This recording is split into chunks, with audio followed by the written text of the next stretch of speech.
Hello बच्चों, let's see the question. Three dipoles each of dipole moment of magnetic magnitude p are placed tangentially on a circle of radius r in its plane position at equal angle from each other as shown in the figure. Then the magnitude of electric field intensity at the center of the circle will be. Here we have given four options. Now to answer this question, first we will discuss here the key concept, and here the key concept will be electric field due to a dipole on the equatorial line. It is given as k into p divided by r cube. यानी अगर हम यहाँ पे dipole की बात करते हैं, इस डाइपोल से यहाँ पे अगर हम इक्वेटोरियल लाइन पे कोई पॉइंट कंसिडर करें, उस पर्टिकुलर केस में हमारे पास जो इलेक्ट्रिक फील्ड की वैल्यू होगी that will be given as k into p divided by r cube. p is the dipole moment and r is the distance from the middle of the dipole to the given point. Now question के according हमारे पास यहाँ पे तीन condition दे रखी है dipole movement की। उस particular case में जो सेंटर पॉइंट है, हमें यहाँ पे जो इलेक्ट्रिक फील्ड आएगा इन डाइपोल की वजह से वो फाइंड आउट करना है। हमें एक और बात ध्यान रखनी पड़ेगी, जहां पे हमारे पास जो डाइपोल होता है उसमें जो डाइपोल मूवमेंट की डायरेक्शन होती है वो नेगेटिव टू पॉजिटिव चार्ज की ओर होती है, लेकिन जो इलेक्ट्रिक फील्ड होता है इसमें हमेशा जो डायरेक्शन होती है वो पॉजिटिव चार्ज से लेके नेगेटिव चार्ज की ओर हमें देखने को मिलती है। यानी जो डाइपोल मूवमेंट है P और जो इलेक्ट्रिक फील्ड है E both are opposite to each other, दोनों एक दूसरे के यहाँ पे अपोजिट डायरेक्शन में इंक्लाइन होंगे।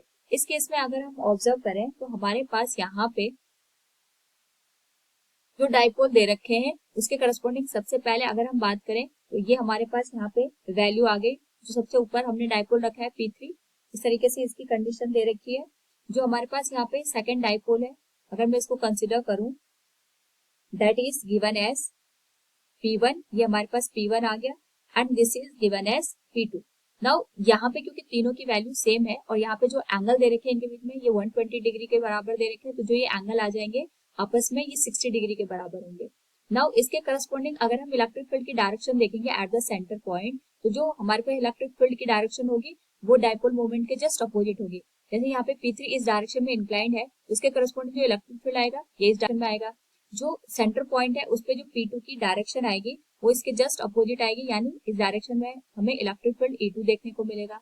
एंड जो यहाँ पे P1 है, P1 के रिस्पेक्ट में जो इलेक्ट्रिक फील्ड की डायरेक्शन होगी that will be in this particular case, क्योंकि यहाँ पे हर एक का जो एंगल बन रहा है आपस में डाइपोल मूवमेंट का, इंटरनल एंगल 60 डिग्री है और एक्सटर्नल एंगल यानी जो एक्सटीरियर वैल्यू हमारे पास एंगल की वो 120 डिग्री है। तो इसके रिस्पेक्ट में ये जो एंगल है हमारे पास ये भी 60 डिग्री के बराबर आ जाए पे, और ये जो रिमेनिंग एंगल है अगर मैं इसको यहाँ पे ऑब्जर्व करूँ तो ये हमारे पास 30 डिग्री का बनेगा। सिमिलरली ये जो एंगल बनेगा हमारे पास this will also be of the 30 degree. Now यहाँ पे अगर हम इनको इनके कंपोनेंट में रिजॉल्व कर दें तो हमारे पास जो y एक्सिस में या फिर वर्टिकल कंपोनेंट हमारे पास बनेंगे that will be given as, एक तो ये बनेगा E1 cos 30 डिग्री और जो दूसरा हमारे पास यहाँ पे E2 के थ्रू हमें वर्टिकल डायरेक्शन में इलेक्ट्रिक फील्ड देखने को मिलेगा that will be in this particular direction, that will be also given as E2 cos 30 degree और ये हमारे पास आ जाएगा E1 cos 30 डिग्री के बराबर। Since we know that E1, E2 और E3 तीनों की वैल्यू सेम आएगी, इसको हम E से इंडिकेट कर सकते हैं।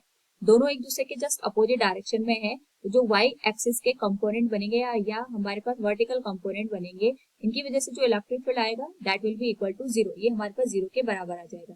लेकिन अगर हम बात करें यहाँ पे हॉरिजॉन्टल कंपोनेंट की, तो ये आ गया हमारे पास E3, यहाँ पे हमारे पास जो कंपोनेंट बनेगा that will be given as E1 sin 30 degree and this will also be given as E2 sin 30 degree.